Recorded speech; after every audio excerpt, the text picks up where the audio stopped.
चंद्रायनगुट्टा चौराहे पर vehicle checking में बिला नंबर 2 ऑटो जब्त। चंद्रायनगुट्टा पुलिस की कार्रवाई। चंद्रायनगुट्टा पुलिस की जानिब से MBNR एक्स रोड पर रात देर गए व्हीकल चेकिंग की गई। Division night officer P Srinivas Reddy additional DCP ने चंद्रायनगुट्टा DI MD शाकिर अली के साथ ये व्हीकल चेकिंग की। इस मौके पर इनके हुमरा N सतैया ASI Kanchanbagh PS SI Sairam मौजूद थे। बिना दस्तावेज़ात और बिना नंबर के गाड़ियों को चालान किया गया और ट्रैफिक रूल्स की खिलाफवर्जी करने वालों पर सख्त कार्रवाई की गई और बिला नंबर ऑटो चलाने पर 2 ऑटो को जब्त किया गया।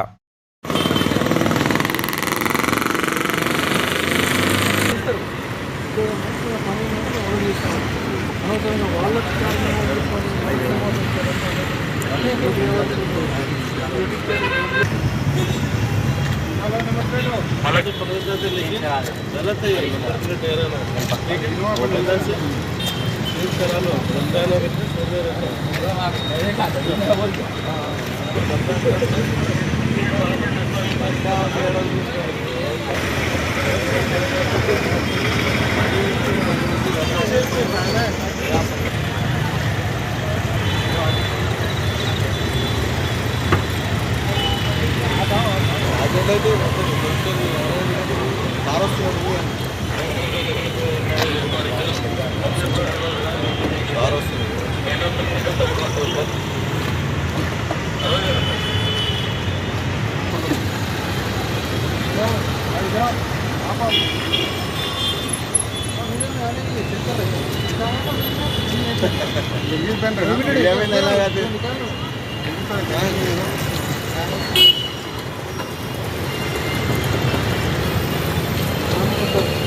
क्या हो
ले ले